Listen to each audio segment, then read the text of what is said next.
Ең тамаша әрекет бақытқа қол жеткізетін еркіндік. Талпыныс тәжі табандылық. Адам кез келген жұмысқа жарамды бола бермейді. Бейқамдық сәтсіздікке бастайды. Тиісінше еңбек ету денеге күш береді.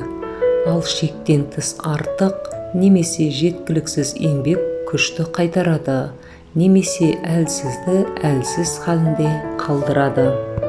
Адам денесінің жетілуі оның денсаулығы.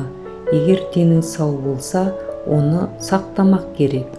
Ал егер сау болмаса, онда денді сауықтыру керек. Дүниедегі ең оңай нәрсе кісіге ақыл айту. Ең қиыны өзіңді өзің түсіну. Каналға тіркеле кетіңіз. Сіздің әрбір қолдауыңыз мені шабыттандыра түсері сөзсіз.